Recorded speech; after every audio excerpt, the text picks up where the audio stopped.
আসসালামু আলাইকুম। বিবিসি বিশ্ব সংবাদে আপনাকে স্বাগত। শুরুতেই সংবাদ শিরোনাম, পরে বিস্তারিত। জানিয়ে দিব আমাদের হাতে থাকা সর্বশেষ গুরুত্বপূর্ণ আপডেট। বাংলা সংবাদ। ছাত্র সংগঠনগুলোকে নিয়ে বৈঠকের ডাক বৈষম্য বিরোধীদের। জানিয়ে দিব সংস্কার নিয়ে সরকার ও বিএনপির কোনো বিরোধ নেই বললেন তারেক রহমান। আরও জানিয়ে দিব আওয়ামী লীগকে নির্বাচনে অযোগ্য ঘোষণা সহ 17 দফা প্রস্তাব গণ অধিকার পরিষদের। এবং আরও জানিয়ে দিব উস্কানিমূলক কর্মকাণ্ড দেশটাকে অস্থির করে রেখেছে বললেন উপদেষ্টা মাহফুজ আলম। এছাড়াও জানিয়ে দিব বিএনপি পারে আওয়ামী লাঠিয়ালদের মোকাবেলা করতে বললেন আব্দুস সালাম। সর্বশেষ জানিয়ে দিব কোটালীপাড়ায় শিক্ষার্থীদের সঙ্গে ছাত্রদলের মতবিনিময়। এতক্ষণ শুনছিলেন সংবাদ শিরোনাম, এবারে বিস্তারিত। তার আগে অনুরোধ থাকবে, ভিডিওটি যদি ভালো লেগে থাকে তাহলে লাইক এবং কমেন্টস করে জানিয়ে দিন ভিডিও সম্পর্কে আপনার মূল্যবান মতামত, এবং আরও জানিয়ে দিন ভিডিওটি আপনি কোথা থেকে দেখছেন এবং শুনছেন। ছাত্র সংগঠনগুলোকে নিয়ে বৈঠকের ডাক বৈষম্য বিরোধীদের। দেশের চলমান অস্থিরতা, বিভিন্ন শিক্ষা প্রতিষ্ঠানে ছাত্র সংঘাত এবং সামগ্রিক সমস্যা নিয়ে অভ্যুত্থানের অংশ নেওয়া ক্রিয়াশীল ছাত্র সংগঠনগুলোর সাথে বৈঠক ডেকেছে বৈষম্য বিরোধী ছাত্র আন্দোলন। সোমবার সামাজিক যোগাযোগ মাধ্যম ফেসবুকে দেয়া এক স্ট্যাটাসে এ ঘোষণা দেন বৈষম্য বিরোধী ছাত্র আন্দোলনের মুখ্য সংগঠক আব্দুল হান্নান মাসুদ। তিনি বলেন, দেশব্যাপী চলমান আন্তঃপ্রাতিষ্ঠানিক দ্বন্দ্ব ও সামগ্রিক সমস্যা নিয়ে বৈষম্য বিরোধী ছাত্র আন্দোলন ফ্যাসিবাদ বিরোধী গণ অভ্যুত্থানে অংশ নেওয়া ক্রিয়াশীল ছাত্র সংগঠনগুলোর সাথে আলোচনা সভা আহ্বান করছে। ইনশাআল্লাহ অতি দ্রুতই সব ছাত্র সংগঠনের ঐক্যবদ্ধ প্রচেষ্টায় দেশের মানুষ একটি সুন্দর সমাধান দেখতে পাবে। জানা গেছে, সোমবার সন্ধ্যা 7:30টায় বৈষম্য বিরোধী ছাত্র আন্দোলনের কেন্দ্রীয় কার্যালয়ে বৈঠকটি অনুষ্ঠিত হবে। এর আগে বিকেলে 3টায় বৈষম্য বিরোধী ছাত্র আন্দোলনের নির্বাহী কমিটির বৈঠক হয়। সংস্কার নিয়ে সরকার ও বিএনপির কোনো বিরোধ নেই বললেন তারেক রহমান। ঢাকার সাংবাদিক উন্নয়নের বার্ষিক সাধারণ সভায় ভার্চুয়ালি যুক্ত হয়ে বক্তব্য দিয়েছেন বিএনপির ভারপ্রাপ্ত চেয়ারম্যান তারেক রহমান। সংস্কার কাজ নিয়ে সরকারের সঙ্গে বিএনপির বিরোধ নেই বলে মন্তব্য করেছেন বিএনপির ভারপ্রাপ্ত চেয়ারম্যান তারেক রহমান। তিনি বলেন, সংস্কার আগে না, নির্বাচন আগে একথা বলে জনমনে বিভ্রান্তি তৈরি করা হচ্ছে। সংস্কার একটি চলমান প্রক্রিয়া, একজন শুরু করবে অন্যজন চলমান রাখবে বলে মন্তব্য করেন তিনি। সোমবার দুপুরে ঢাকা সাংবাদিক ইউনিয়নের বার্ষিক সাধারণ সভায় ভার্চুয়ালি যুক্ত হয়ে একথা বলেন তিনি। তারেক রহমান বলেন, সাংবাদিক নেতা রুহুল আমিন গাজীর রুহের মাগফিরাত কামনা করছি। সাগর রুনির বিচারের বিষয়ে রাষ্ট্র উদাসীন থাকবে না, এমন ব্যবস্থা চাই। পতিত স্বৈরাচাররা দেশ ও দেশের বাইরের থেকে ষড়যন্ত্র শুরু করেছে বলে দাবি করেন তিনি। বিএনপির ভারপ্রাপ্ত চেয়ারম্যান বলেন, ভিন্ন মতকে শত্রুতা বা নির্লজ্জ দলাদলিতে পরিণত করলে কি পরিণতি হতে পারে তা দেশবাসী দেখছে। আওয়ামী লীগ আর স্বাধীনতা একসঙ্গে যায় না, শেষ পর্যন্ত জনগণের রায় চূড়ান্ত। এছাড়া স্বৈরাচার আমলে যে সাংবাদিকরা চাকরি হারিয়েছেন তাদের চাকরিতে ফেরত নিতে কর্তৃপক্ষকে আহ্বান জানিয়েছেন তিনি। সাংবাদিকতায় বস্তুনিষ্ঠতা গুরুত্বপূর্ণ। তিনি দাবি করেন, বিএনপির লাখ লাখ নেতাকর্মী ঘর ছাড়া, হাজারো হতাহত ছাত্র জনতার ত্যাগের মাধ্যমে ঐক্য গড়ে উঠেছে। শহীদদের ঋণ পরিশোধ করা আমাদের দায়িত্ব। পলাতক মাফিয়াদের পুনর্বাসন ঠেকাতে জনগণের ইচ্ছা, তাদের বিচার প্রয়োজন। বিএনপি মনে করে, সংস্কার কার্যক্রমের পাশাপাশি যৌক্তিক সময়ের মধ্যে গ্রহণযোগ্য নির্বাচন প্রয়োজন। শুধু নির্বাচনের জন্যই আন্দোলন হয়নি, তবে জনগণের অধিকার প্রতিষ্ঠার জন্য নির্বাচন অবশ্যই দরকার।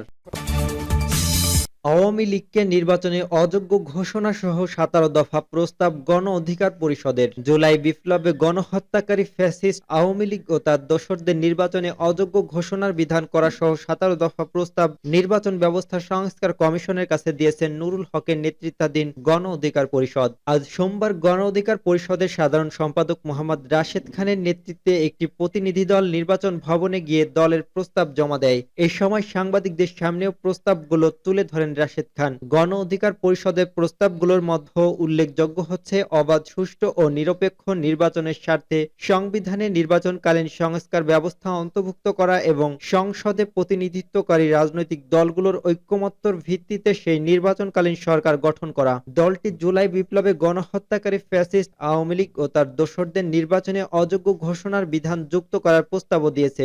গণ অধিকার পরিষদ নির্বাচন কমিশন গঠনের সার্চ কমিটি নিয়েও তাদের পরামর্শ দিয়েছে। হয়েছে। দলটি বর্তমান বিতর্কিত সার্চ কমিটির প্রক্রিয়া বাতিল করে রাজনৈতিক দল ও নাগরিকদের মতামতের ভিত্তিতে সার্চ কমিটি গঠনে আইন প্রণয়ন প্রস্তাব করেছে। দলটি জাতীয় সংসদের মেয়াদ ৫ বছরের পরিবর্তে ৪ বছর করার পরামর্শ দিয়েছে। এছাড়া তারা বলেছে দ্বিকক্ষ বিশিষ্ট সংসদ এবং উচ্চ কক্ষে ১০০ ও নিম্নকক্ষে আসন ৩০০ নির্ধারণ করা, নিম্নকক্ষে সরাসরি ভোটে এবং উচ্চকক্ষে নির্বাচনে অংশগ্রহণকারী রাজনৈতিক দলগুলোর প্রাপ্ত ভোটে সংখ্যানুপাতিক হারে আসন নির্ধারণ করা দরকার। সংরক্ষিত আসন বাতিল করে সব আসনে সরাসরি নির্বাচন চেয়েছে গণ অধিকার পরিষদ। তারা ইভিএম ব্যবস্থা বাতিল করা এবং প্রবাসীদের ভোটাধিকার দেওয়ার প্রস্তাব করেছে।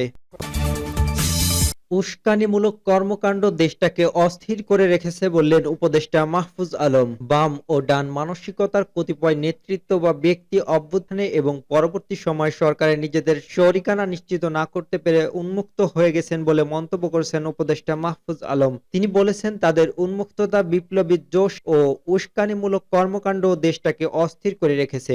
কয়েকদিন ধরে ঢাকা শহরে বিভিন্ন জায়গায় বিশৃঙ্খলা সৃষ্টির চেষ্টা এবং কলেজ শিক্ষার্থীর সংঘর্ষের প্রেক্ষাপটে আজ সোমবার দুপুরে ফেসবুকে এক পোস্টে একথা বলেছেন বৈষম্য বিরোধী ছাত্র আন্দোলনের নেতৃত্ব থেকে সরকারের উপদেষ্টা পরিষদে যাওয়া মাহফুজ আলম। গণ অভ্যুত্থান ও ছাত্র তরুণ বিরোধী শক্তি শিরোনামে দেওয়া ওই ফেসবুক পোস্টে দেশের ঐতিহাসিক প্রেক্ষাপট তুলে ধরে মাহফুজ আলম বলেন, মুক্তিযুদ্ধের পরে ১০-১৫ বছরের ইতিহাস মুক্তিযোদ্ধাদের একে অপরকে হত্যার ইতিহাস। যারা চায়নি বাংলাদেশ শক্ত ভিতের উপর দাঁড়াক, তারা মুক্তিযোদ্ধাদের একে অপরকে দিয়ে হত্যা করিয়েছে। তাদের নিজেদের ভুল ছিল না তা নয়, কিন্তু আমাদের মুক্তিযোদ্ধাগণের একের পর এক হত্যা বাংলাদেশকে কিভাবে পিছিয়ে দিল তা ইতিহাস একদিন বলবে। এবারের আন্দোলন সাহসী ছাত্র তরুণদের নেতৃত্বে জনগণের আন্দোলন ছিল উল্লেখ করে মাহফুজ আলম লিখেছেন, কিন্তু একটি দল এবং দেশি বিদেশি সুযোগ সন্ধানী এস্টাবলিশমেন্ট গত ৩ মাসে ছাত্রদের সম্মানহানি করেছে। বিভিন্ন ছাত্র সংগঠন দিয়ে ছাত্রদের মধ্যে বিভেদ ঘটিয়েছে, অন্য একটি তরুণ দলকে লেলিয়ে দিয়েছে ছাত্রদের বিরুদ্ধে। তদুপরি ছাত্রদের সাথে সম্মানজনকভাবে ডিল তো করেইনি, বরং ছাত্রদের তারা শত্রু গণ্য করেছে। এসবের পরিণতি কি ভালো হচ্ছে নাকি হবে সে প্রশ্ন তুলে মাহফুজ আলম বলেন, মনে রাখতে হবে বিদেশি শক্তির কোনো সাধ্য নাই এদেশের মানুষকে পদানত করার, কিন্তু গোলামের মানসিকতার কিছু গাদ্দার আর হটকারীর এ শক্তি আছে। তারা গত ৩ মাসে তো দেখলো ছাত্রদের আজ সংঘাতের মুখে ঠেলে দিয়ে হত্যার মাধ্যমে ছাত্রদের বৈধতার সংকট হলে যারা যারা লাভবান হবে তারা সবাই এ উস্কানি ও প্রশাসনিক ব্যর্থতার সাথে জড়িত। ধীরে ধীরে আমরা সবই বলবো, অথবা আপনারা চোখ খুললেই দেখতে পাবেন। বিএনপি পারে আওয়ামী লাঠিয়ালদের মোকাবেলা করতে বললেন আব্দুস সালাম। ষড়যন্ত্র এখনো চলছে অভিযোগ করে বিএনপি চেয়ারপারসনের উপদেষ্টা কাউন্সিলের সদস্য আব্দুস সালাম বলেছেন, ফ্যাসিবাদী আওয়ামী সরকারের পতন হলেও তাদের দোসররা ষড়যন্ত্র করে দেশে অস্থিরতা সৃষ্টি করতে চায়।